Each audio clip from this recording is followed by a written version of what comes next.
Dude, Timberland was hot back in the day, like making just track after track.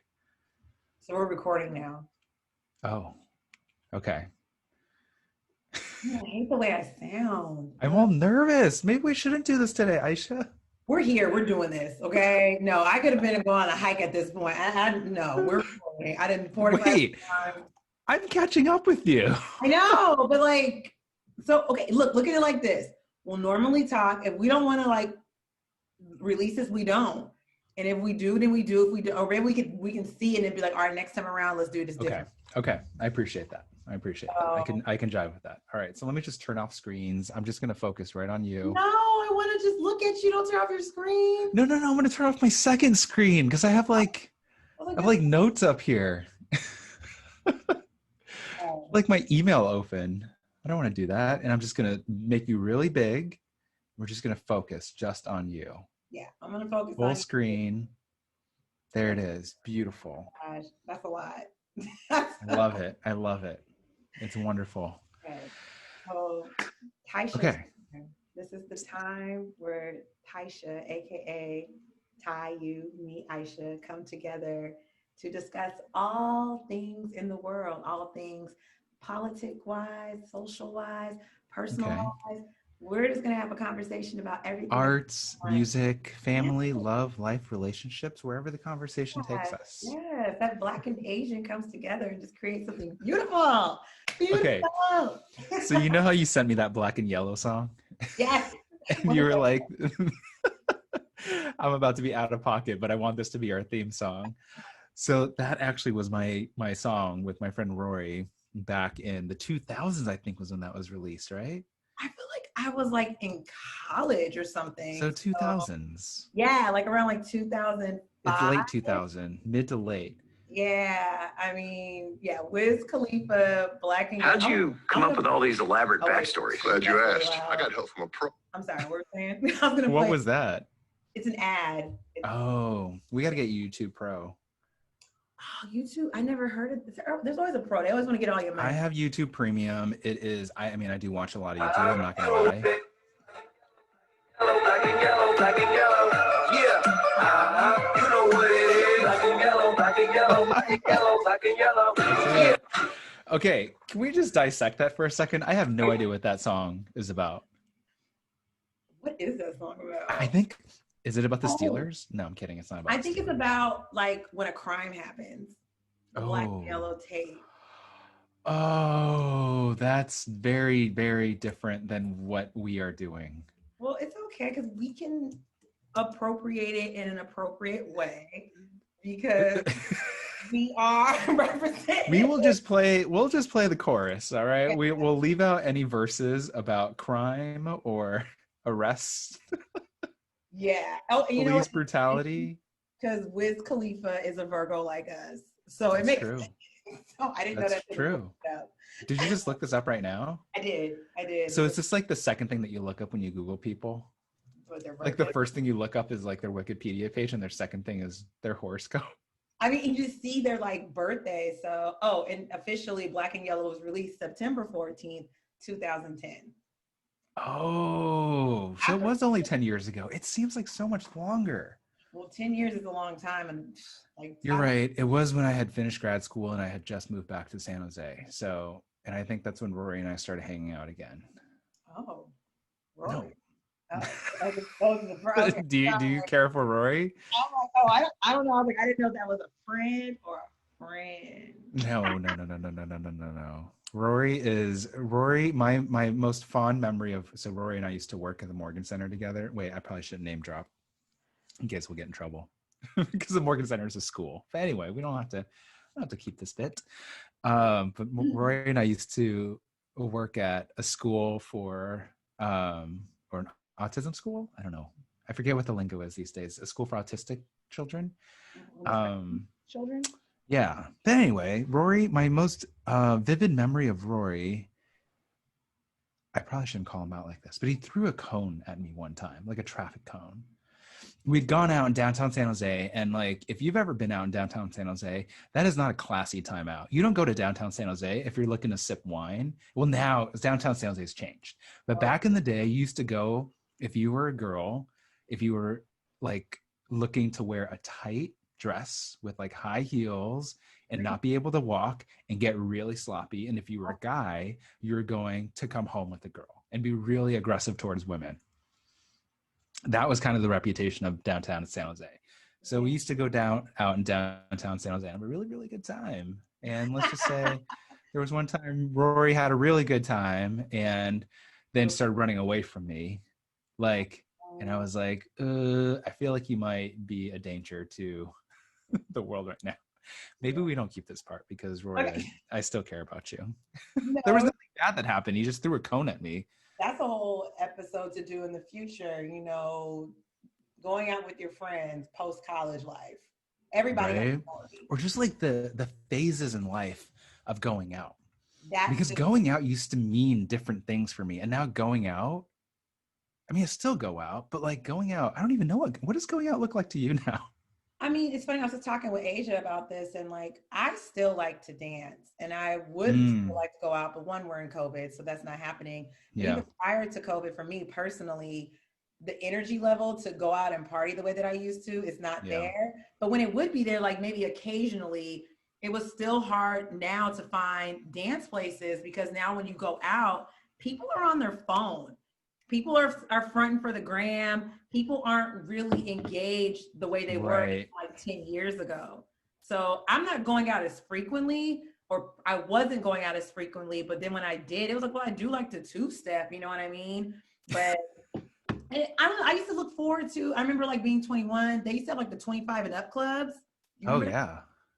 We need to bring that back. We need to come out like with a 25 and up club where it's nothing but like old school 90s and all the music that like we grew I mean, up. I'd be down for a 30 and up club. I think we've aged since then. No, right, you're right about that. That's what it would be 30. 25 and up would feel a little young for me at this point. Yeah, then let's do that. Let's make that another business venture. People would buy into it because there is a group of people that still value good music like that, and like a Yeah. time where we're actually dancing and not trying to post on our Instagram story, which is what a lot of people do when they go out. Wait, okay, so clarify for me. What about that like takes away from your mojo when you're out? Because I'm thinking like, oh, sure, if I'm out and I'm having a good time and I'm going out with my friends, I'm having a good time regardless of whether people are on their phones or not. So like, why is that affecting you and your ability to dance? Because there's I'd love to see you dance regardless. I mean, I'm gonna still dance, but the vibe, you know, like the Mm, like it's a vibe, you know. I'm gonna Yeah. go way back with this one. Like, I remember like early 2000s where you used to call this 1-800 number. Okay, it was like the Black Friday, aka the G Sky, and you called a number, and this random voicemail would pop up, and this dude would be like, "Yo, it's going down this Friday." oh my Like god. random like warehouse in West Oakland, because back in the day, like when Oakland didn't really have a downtown, we just had warehouses, and you would So this go was like a voicemail recording. a voicemail where the party was going to be at. You roll up with your friends, and it would be a DJ, and it would be like over like 100 people, and everybody just vibing and dancing and having a good time. And the party would go from like 8 p.m. to like midnight, and then afterwards the sideshow would happen. And it was a vibe. It was cool. It was just like that's what everybody was doing too. And it wasn't like somebody coming up to you asking, "Oh, let me get your Instagram," so then I can Instagram stalk you. It was like, "Oh, let me actually get your number and call Yeah. you and talk to you and have a conversation." Yeah. So that vibe, that's the only way I could describe it. It's a vibe. Okay, so take this. I know neither of us are like, we barely consider ourselves millennials, but take Generation Z or whatever that generation is after us. Now say, because they're 20 and 21 now. Like Yeah, that's the prime age. They're probably even older than that. They're probably the 25-year-olds. yeah.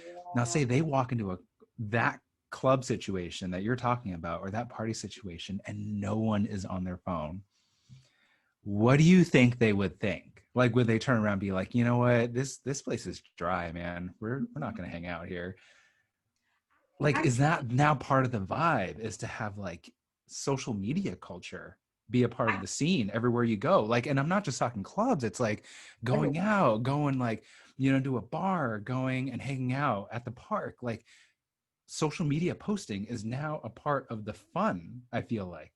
Yeah, and I think honestly, if I For had, those who couldn't see, Aisha just did the hardest eye roll right now. I know. Well, to like give a more hopeful response, if they were to walk into a space like that and they didn't have their phones, I would be hopeful that they would just take in the scene and engage with that. Because there still is something going on there, the same way that there's something per se going on your phone. But the difference is this is actual real life, and this is not a simulation or a highlight reel of people posting certain things and certain images. This is an opportunity to really engage. So I would hope that those group of Gen Z people would take that as an opportunity. And I also want to point out, because yeah, technically we are millennials, but I think your generation can overlap, and it also depends on who you grew up around, all of that. I know some people my age who are hardcore millennials, like, you know, posting on the gram and like all of those millennial things that are so, and not like in a bad way. I feel like millennials get a bad rap. I think there's positive things with being a millennial as well. And a lot of like, you know, modern day culture has a lot to thank millennials for.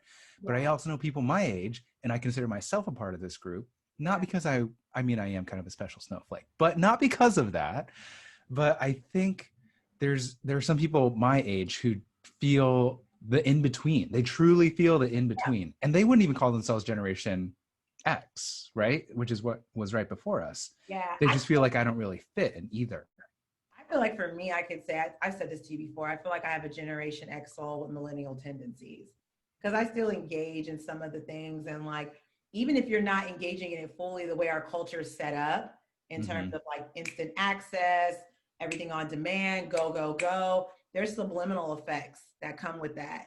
I actually had, and I'll talk about this later, but I had a come to like Jesus, Buddha, Muhammad moment where I was realizing, whoa, my sense of entitlement had risen. And I had like a moment where I had to like check myself and humble myself.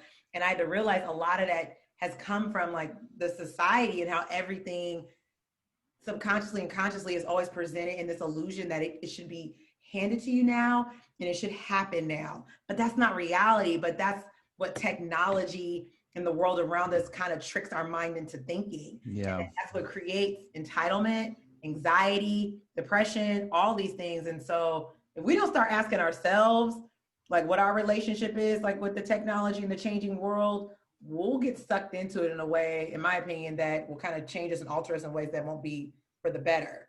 But there are good things if we know how to use it for the good. So yeah. I have a very mixed relationship with my technology. I mean, I'll be the first to say that if you give me like 4 hours of nothing to do and my phone on full battery and told me to sit on my phone for 4 hours, I could do it. Yeah. And I wouldn't feel bad about it. I mean, I would feel bad about it, but like I would be sucked in and I wouldn't be like, oh God, when can I get off my phone? I would be lost for those 4 hours. Yeah.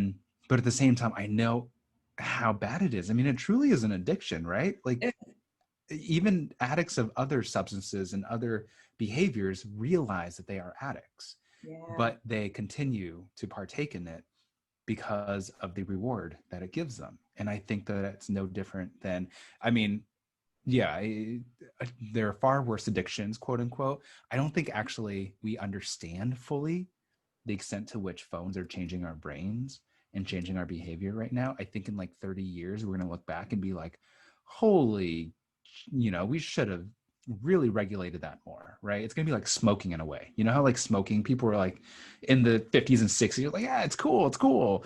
And then like in the 80s, we were like, wait, maybe we shouldn't have been doing that. That's such a great like analogy, or would it be metaphor? Maybe metaphor because it's more poetic. That's such a great metaphor.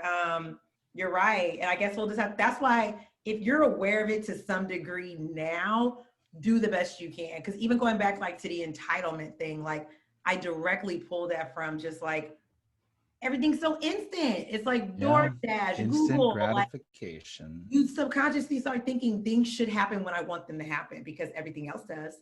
And it doesn't work like that. So, but yeah, I mean, with all that being said, we need to open up our 30 plus club. We can call it Black and Yellow. We can bring back, you know, it could be for the Blacks, the Asians, the people. Wait, remind me. So you're an 84 baby? Yes. And September 10th, 4th, 8th. 4. All right, I have a lot of early September babies, so I get confused. I have a September 5th, I have a September 11th, I have a September 9th. So, okay, so you're September 4th. So you're almost a year younger than me. Yes, to the day. Yes, yes, yes. You I know have the what that same means? birthday as Richard Wright. Most people don't know that his birthday is on September 4th. People go to Beyonce, no disrespect, Beyonce cool. But Richard Wright, Okay, let's talk about how crazy it is that you and Beyonce, right? Yes, Beyonce. And then, what's that? No, go ahead. I'm listening. Well, and then you Yeah. know my birthday. Yes, I know, right? It's kind of cool. I know. So you got Michael So Jackson. August 29th, Yeah, that's dope. we all know August 29th, the late and great. I'm still going to say great because I'm still on that train. No, I'm fully on that train, steaming ahead, and come find me for anybody that feels different. Okay, so it's what- Michael Jackson's birthday. It's Michael Jackson's birthday. Yes. And Michael Jackson. Michael Jackson was 25 when I was born. And I was 25 when Michael Jackson passed. Because he passed at 50. He'd been 49. Yeah. Yeah. Crazy, right? Yeah. I'm finding completely random numbers, but I think I realized it one day. So Michael Jackson and I share the same birthday, and he was 25 when I was born. And then 25 years later, because I remember when I was 25, he passed, and I still remember where I was. Do you remember where you were when you found out? I was getting my hair braided, and I was preparing to go to New Orleans for the first time for Essence Fest. So I was getting me a fresh do and watching the news with my braider Karen. Shout out to Karen, used to give me that college discount, hooked me up real good. Nice. We saw that he got rushed to the hospital, and they said he passed, and we both were like, "That's not true. That's not true." And I was straight denial. But then on the way home, it was confirmed. And I remember I was playing at that time, for whatever reason, I was playing the Thriller album already. Really? And I kept playing the Lady in My Life song. So then on my way home from getting my hair braided, I played that song. And I remember crying because there's only 3 artists I've cried over who passed away. It's been Luther, Michael, and Prince.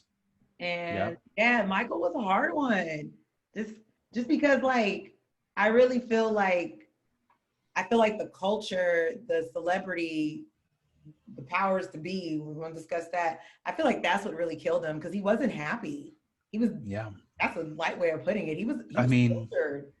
Talk about a product of the negative consequences of celebrity. He was a victim of celebrity. Mm-hmm. The aspect of celebrity. I mean, we see so many victims. I don't know. I think of Britney Spears comes to mind. Who else can you think of that are victims of? I mean, there's so many. Whitney. Yeah.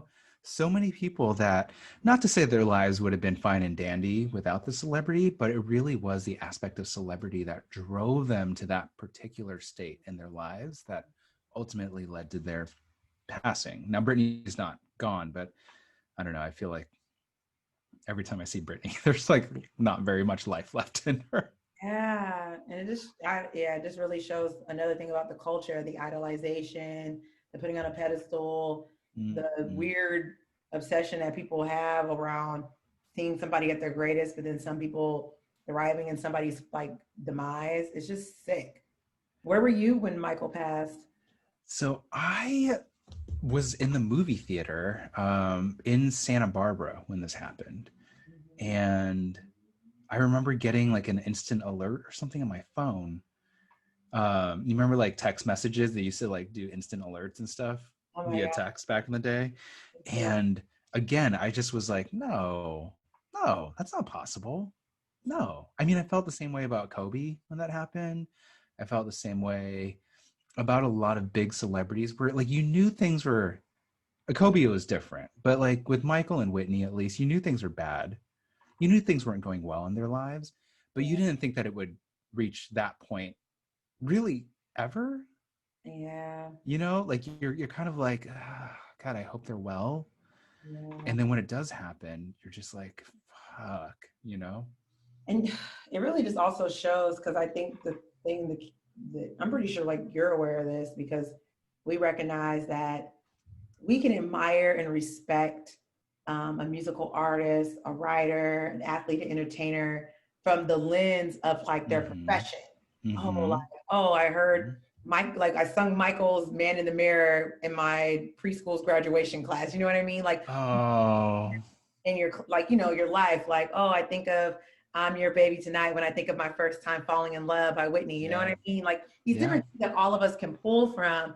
But at the end of the day, these are real people just like you and I, who, like, there's somebody's brother, there's somebody's sister, there's somebody's mom. And so as much as we miss them, there's a whole other entity and immediate group that's close to them that's mourning them on a different level. And I feel like that's why I don't understand sometimes why people can't make that connection between, like, yes, they're a celebrity, but they're also people, and they need that privacy and that respect the same way you would want that too, you know, because we're celebrating and mourning them in a different kind of way than somebody who knew them intimately.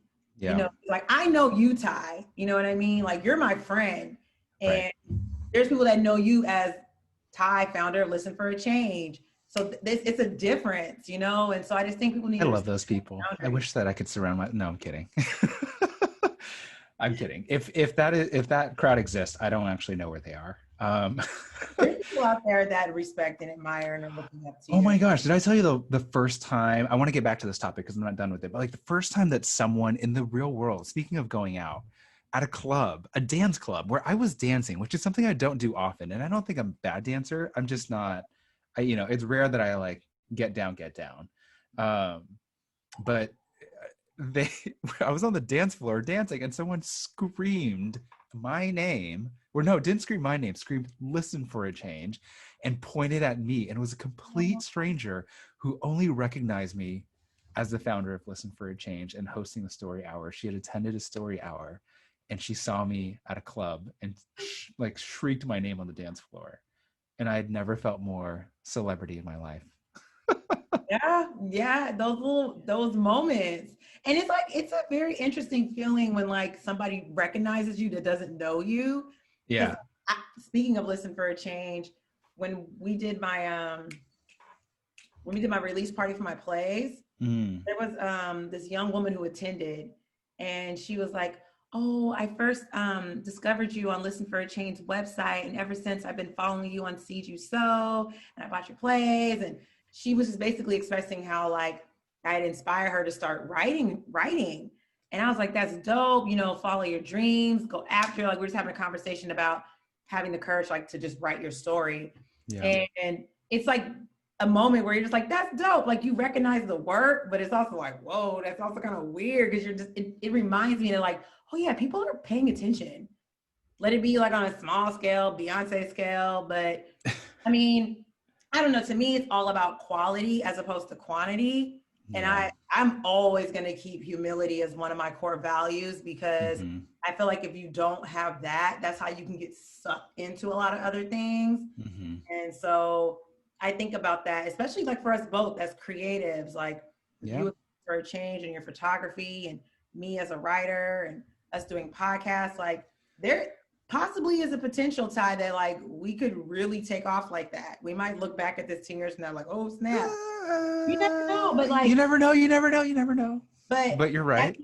That's not like my per se goal in like the end game. It's more so just about just trying to just make the difference. And I feel like if you just make a difference even with one person, it's cliche, but it's true.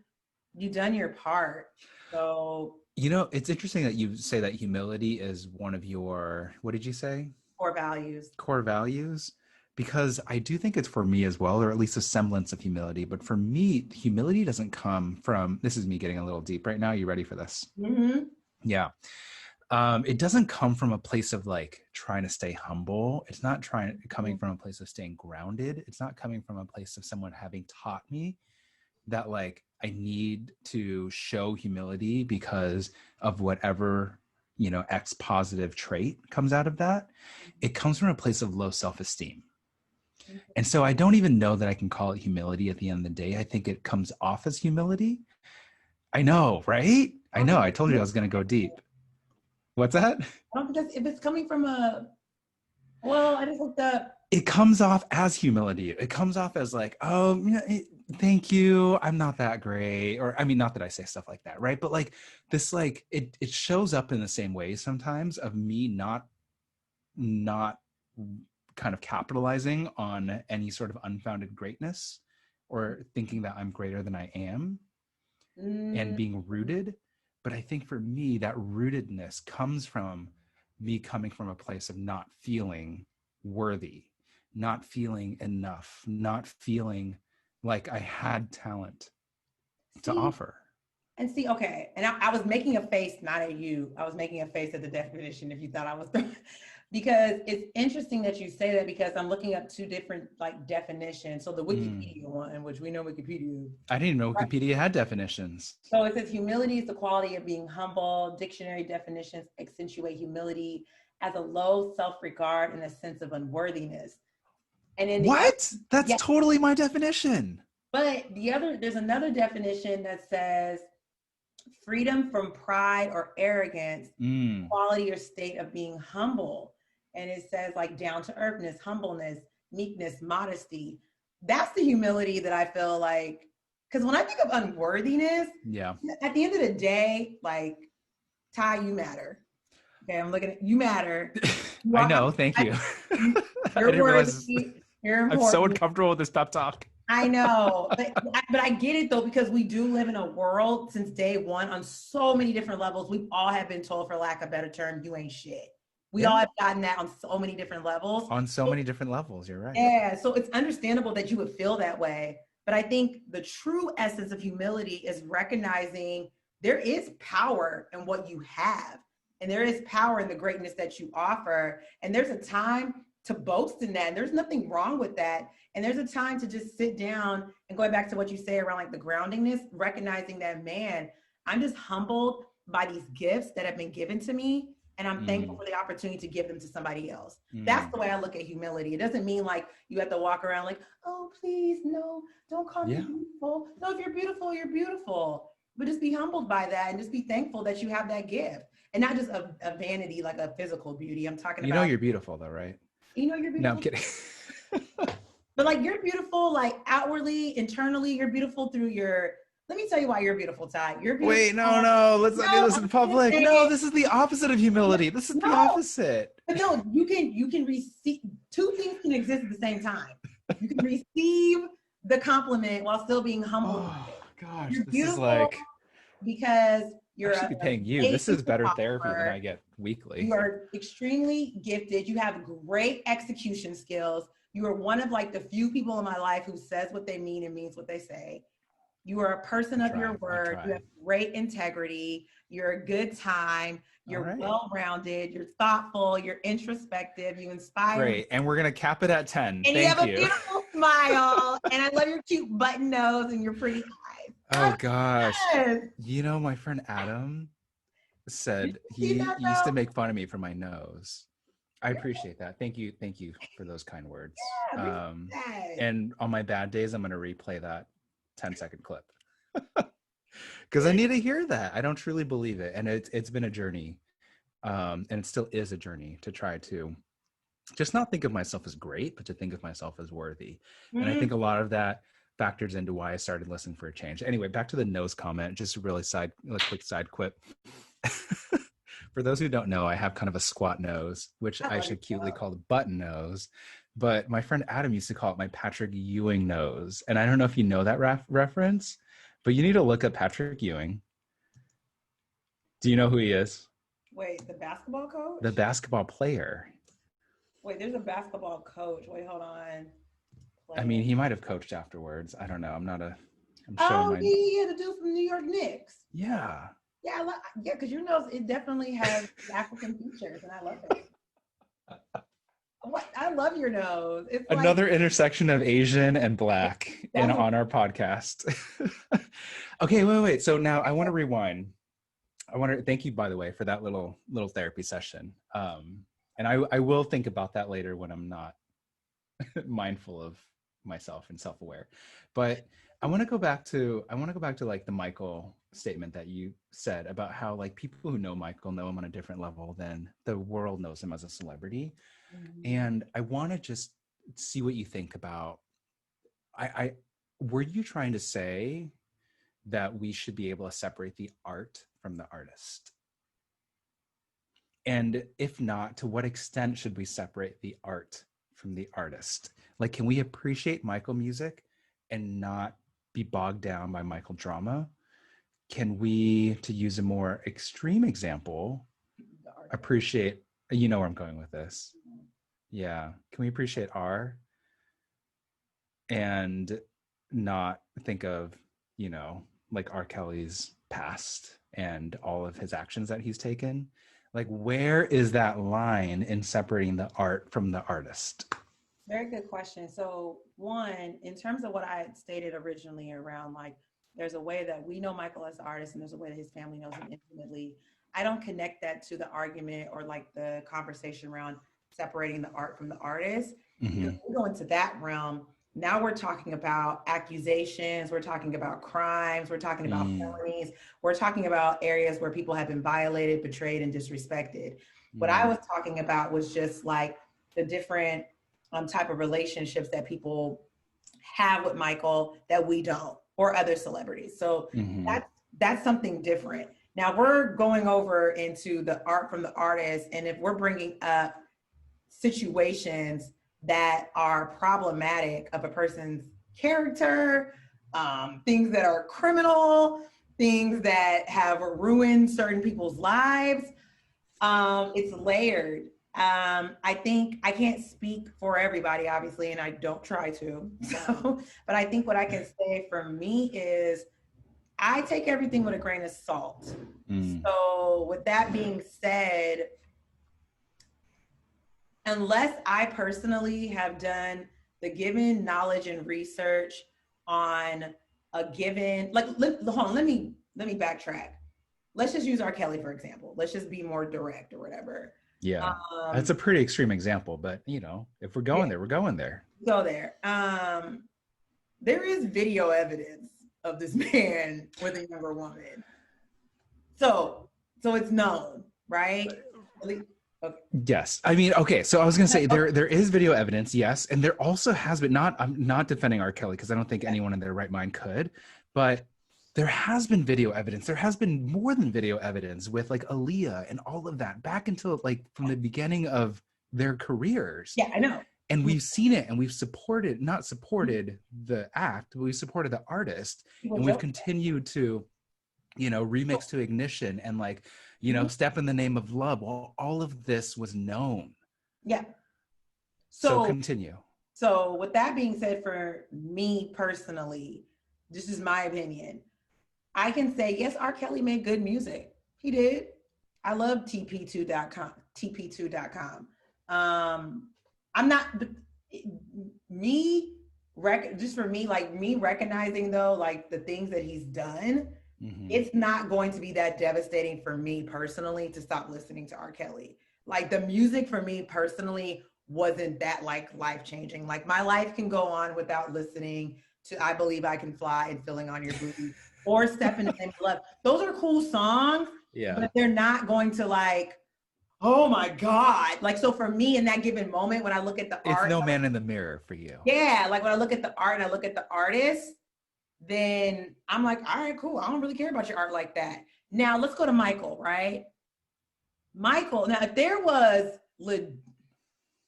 hardcore like proof, I can't front on you. That would be hard for me. I probably would still listen to music. I would then have to separate. I would have to acknowledge his crimes, but I would still say the music is good. I would, because I love his music that much. Yeah, I would. I'm just being honest. But there isn't any hardcore evidence on Michael. There isn't. There's a lot of accusations. There's a lot of hearsay. There's a lot of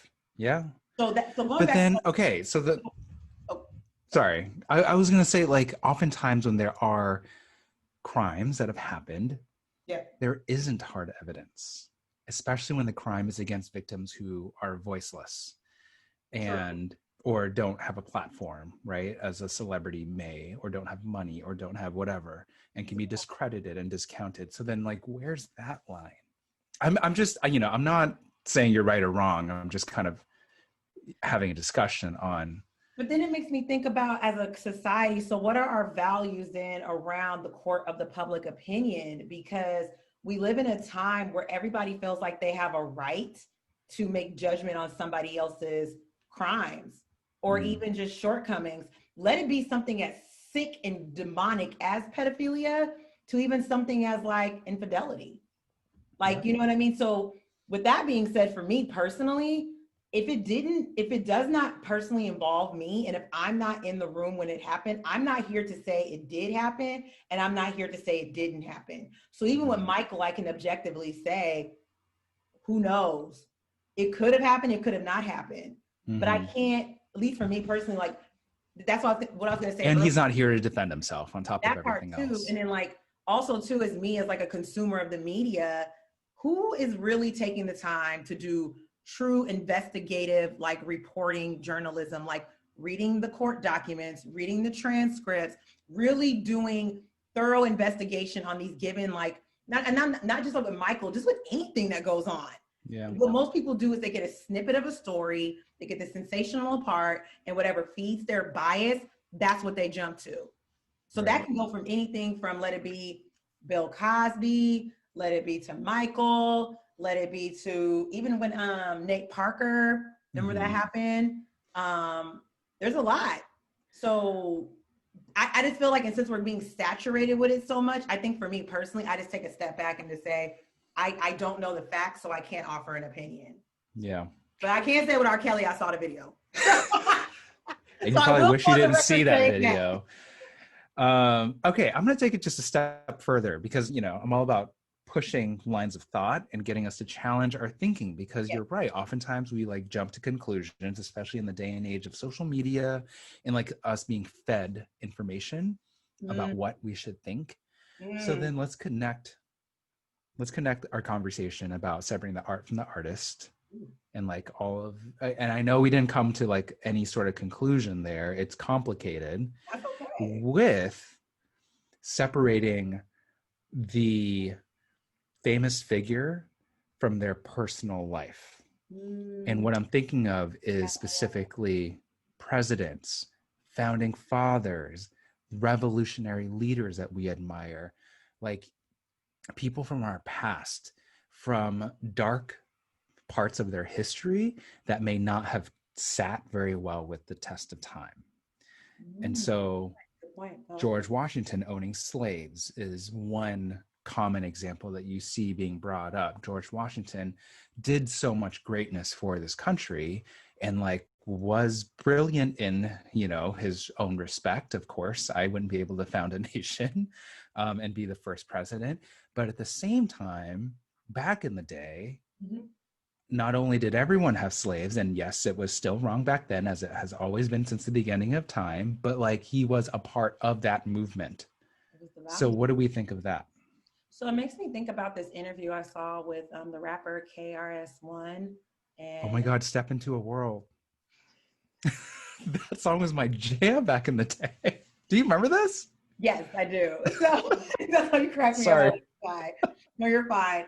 He was being interviewed by Nick Cannon, and they were talking about leadership in the Black community. But he brought up a really good point around like, it's not about who's our next leader. It's about what are the values and principles of the society, and let the values and principles then define what the code is and what the laws are. And so if we look at like the example you gave with George Washington, like objectively saying, I like how you brought that up. It's very true. At his given time, these were the values in the code and the code of ethic. Like white men were superior, people of color were slaves. That's just what it was. Was it right? No. But it's something we have to acknowledge. I don't think it's something we should erase and try to cover up. I think it's something we should discuss and question, well, why was it like that? Where did those values and beliefs come from? What was problematic about that? And then how can we make sure that we go forward with not repeating that? So we need to have that conversation. We shouldn't just say, oh my God, it was bad, get rid of it. No, we need to dig deep and see where it came from. And I think that's the problem. We don't dig deep and we don't talk about why things were the way they were. We just try to get rid of it without really acknowledging the root. Because until you get to the root, it's gonna just keep popping up. That's So are why you we, talking about like tearing down statues, or you know, erasing yeah, parts of those, quote unquote, erasing the part of the history? Like, so you think we need to dig deeper and go past that? It isn't I as simple as like just removing a statue and that's it. We don't have to think about it again. Yeah, because I think I definitely agree. You have to, one, define the values of the time. And I don't Mhm. know how you do that. I'm not gonna act like I do, but we should have a collective like values and principles. But it feels like today's society doesn't have that, to be honest. It seems like it's a Mm. free for all. But even down the street from my house right now, they're building the Michelle Obama School. Mm. And it was once the Woodrow Wilson School. We Mm. all know he was a racist. And so, that's why I love the fact that you brought this up, because I did think to myself, like, yo, that's dope that it's Michelle Obama. But then my mind went to like the people who at one point in time rallied and were like, we're going to name this school Woodrow Wilson. Yeah, that The was same their way- hero. Yeah, the same way there was a group of people at one point in time that were like, and yes, we're going to celebrate Christopher Columbus. But it shows the evolution of people and the times and where we're at. But I just think we need to, I'm not advocating celebrating Christopher Columbus, and I'm not advocating keeping Woodrow Wilson's school up. I'm just advocating push the narrative forward with freedom thinkers, and also push the narrative forward by acknowledging the root of where that came from. Because there are groups of people that still celebrate Columbus Day. Yeah. Oh yeah. People, even in the Bay Area, when they tore down the Sir Francis Drake statue. Oh yeah, people were pissed. Yeah. So I'm like, we need, like, it doesn't go away just because we tear down the statue. Like, I mean, I don't know. What do you think? Like, history is complex. I think that, you know, once you go into that territory, so like to backpedal. Sorry, I gotta take a sip right here. So to backpedal to musicians and artists. So my opinion about that is, again, how I feel like it is being a conscious consumer in the world. It's impossible, because once you start the same way in which you start boycotting Walmart, because Walmart, I mean, do whatever you want, right? Just realize that what you're doing is probably ineffective and futile in the grand scheme of things. But like, when you start boycotting Walmart, you got to look into Target. And like, once you dig deep with Target, you're going to find some dirty stuff there. Once you start boycotting, you know, Nike, you got to dig deep into Apple. And once you start digging deep into Apple, you're going to find some, like things that you don't like about their practices and how they run their business, because that is the nature of things. It's complex. And so I think if you are going to, you know, say, again, R. Kelly that's an extreme example. I don't even want to go there, because that's just, there's only wrong there. There's no defending R.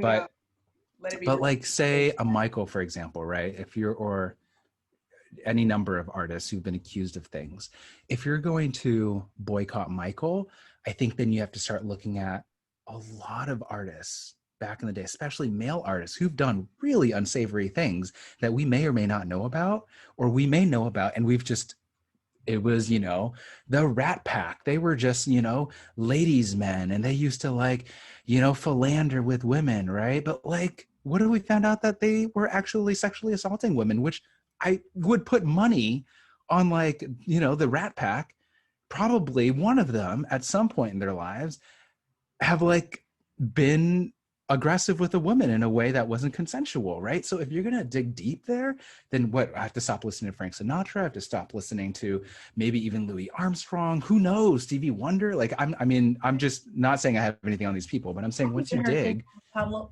Picasso. yeah.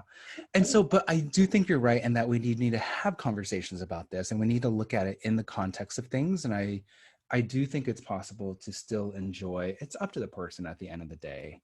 I think if you like Michael, you're going to like Michael, and that's your judgment call. And you listening to his music doesn't make you a bad person. I think you're like, I'm good. I'm going to continue. I mean, I would even say the same thing. I'm not going to come for somebody that wants to listen to R. Kelly. Yeah. Yeah. I actually, you're right. I would agree with that. I think there would be a part of me that'd be like, ooh, but don't you know? Yeah. But like, at the same time, it's like, 10 years ago, not even 10 years ago, like 5-6 years ago, was snapping along to Remixed Ignition, right? And like including it on mix tracks and stuff like that. Uh, Not it, that, anyway, go ahead. no, you're right. And that poses the question of like, so who then decides this isn't cool anymore? And then when does that start to happen? And then the last part is why? Because like what was that aha moment of like people saying, wait, R. Kelly been doing some shiesty stuff, but like you brought up a good point, like we been knew this. Why now? Yeah. I don't know. Yeah. Even I when actually don't know. I'm sure the Wikipedia page would say something about this, but I actually don't know when things turned for R. Kelly. it definitely started, people were talking about it more once that documentary came out. Oh, yeah, but people are already feeling things before Yeah, that. Like I they were felt like feeling by it. that point it was already not cool. And you Yeah. know what? He was on trial for like had a couple hearings. So I think it might have been around that time. I mean, tell me what you think about this, but I wonder if it's when the Black community turned on R. Kelly.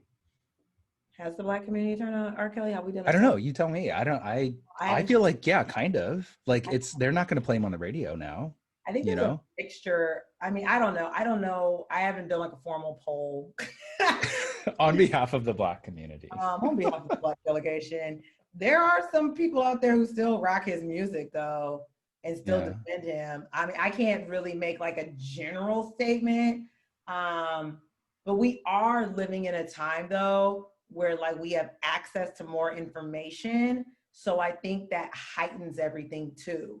So on Mm. one side of the coin, it's like, oh, great, we have access to like these answers, these truths, these different things that weren't given to us before. But on the other side, it's all overwhelming and it's bombarding. And then sometimes it's hard to tell what is the truth because there's so much coming at you.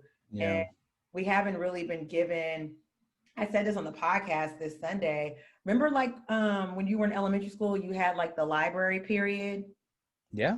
elementary school, where you had to go to the library and your librarian would read a book for the week and Right. independent reading. And then I remember we used to go over card cataloging system and how to properly research and work on a bibliography and Yeah. work at it. Like there was like a process we were being trained on. This is what it means to research. Mm. You don't do that with the internet. I feel like good history teachers and good English teachers try to do that. But you're right, as regular consumers, because the information is so ready, it's so readily available and so easy to digest that we just take it oftentimes for what it is. And they play I on mean, the, mhm. as cognizant as you and I and people, like us are, who consider themselves analytical thinkers and think twice about things, we're as guilty as the next person of reading a headline and Mhm. assuming that we've made a judgment Yep. on what this news headline has just read. Yep. Because confirmation bias is real and the people in charge already know. And you're right. Thank you for calling us out because I know I've been guilty of it. Like we all, to some degree, are triggered to want to find that argument or that piece of information that's going to fulfill our already given bias. But It's just truth, human, yeah. But like I remember that like even in elementary school, like, this learning about research as being objective, looking at the facts, not looking for what you want. But even, and then you can go deeper and talk about, well, then who's writing history in those card catalogs?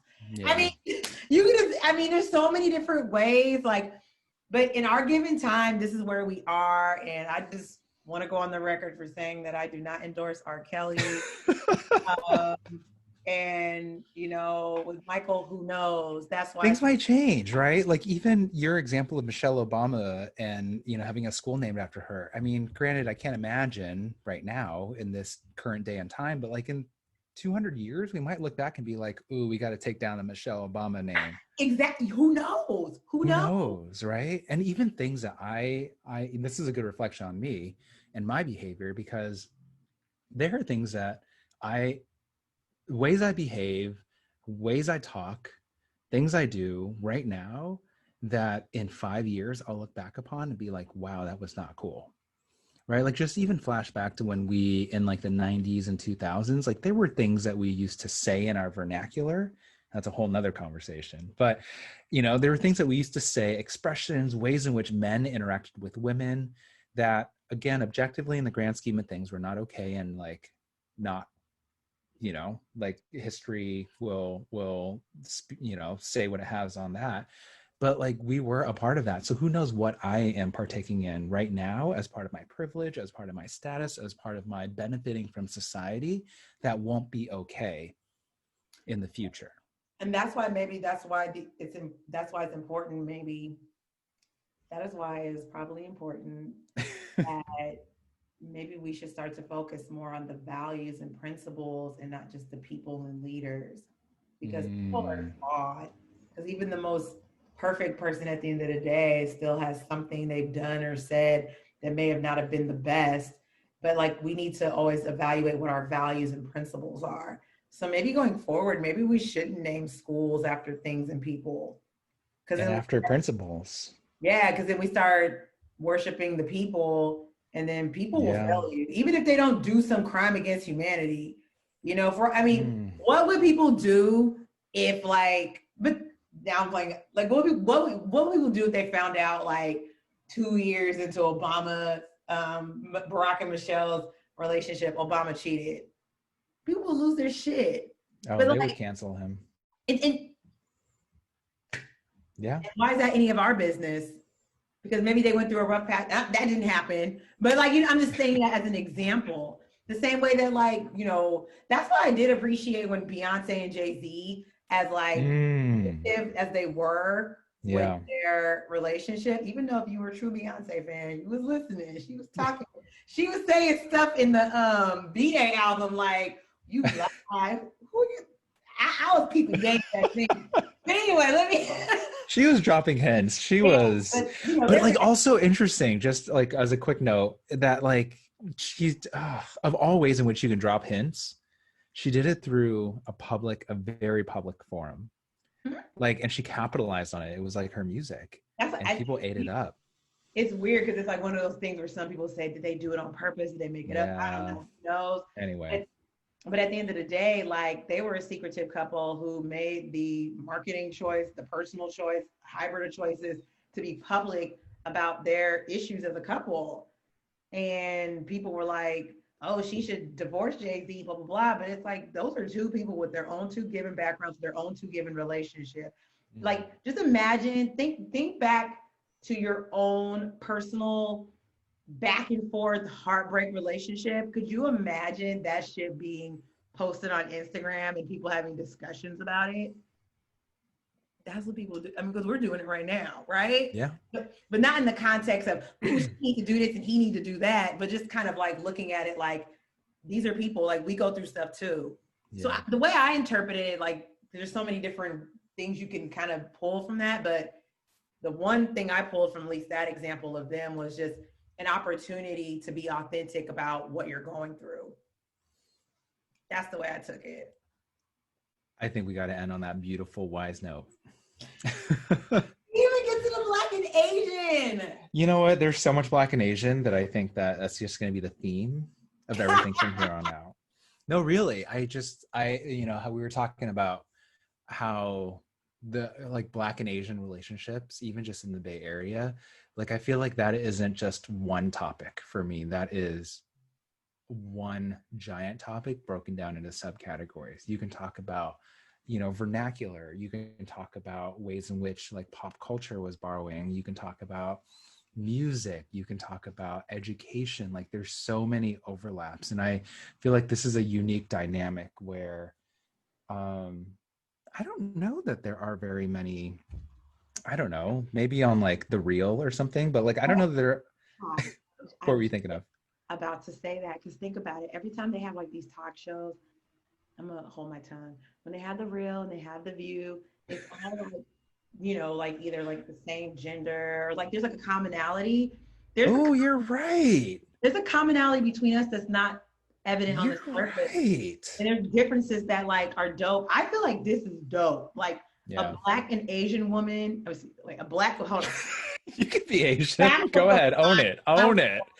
Own it. That was, sorry, a Black woman, an Asian man coming together to have conversations about politics, culture, life, both Yeah. from the Bay, and we both Multiple have like, intersections, yeah, but we that have enough commonalities for there to be like a vibe, right? Like Virgos, honestly, at the end of the day, that's what matters, right? But you know, age, um, interests, like music, we have art, we have a lot of things that connect us. And I think that allows us, because I think why you don't typically see those two specific demographics you just listed, a Black woman and an Asian man, come together, is because the lack of commonalities, oftentimes, or maybe the lack of like social overlap too. And I think you and I were fortunate enough to have like social overlap, and like Listen for a Change brings us together, really. And other things, of course, are art, but I just don't feel like those two demographics cross paths very often. and I think, but I think also too, I think it's like that's the way the world or the media can present it. But if we dig Mm, deeper, there are that Black and Asian friendship, even relationship that does exist. It's just we true, don't very see true. it often. And I know some I think, Blackanese people. I don't yeah, even know if that's okay to say anymore, but that's what we used to say growing up. Black Filipino, all that, it's thing.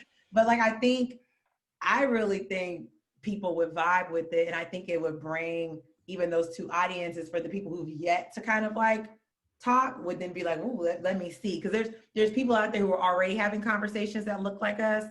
And there's people out there who have yet to that would Mm, intrigue themselves. And then it would just be a commonality of the stuff we all already all talk about. yeah. So we got to continue this. Taisha. I mean, I'm feeling it. I'm feeling it. We have a whole list of topics, and I can't wait to. I mean, every single time talking with you, it flows. I think you were right in saying that we don't even need to focus on one thing, because I think the conversation carries itself. Yeah, it does. So, with that, Mm-hmm. I So think I think there's a stay tuned moment here. stay tuned. There's more to come from the Taisha movement, and we're gonna encourage. Movement. Yes, we're gonna encourage people to look beyond. Asian men and Black women Yeah, talk I to mean, each other. they try to play us like we're nothing in the mainstream society, but everybody want to be us, even though they don't want to admit it. And I think also too, it's gonna encourage people to look beyond like the surface, because when you dig deep, you'll see Yeah. that there's more that connects you than disconnects you, in my opinion. 100%. And that is why we listen for a change.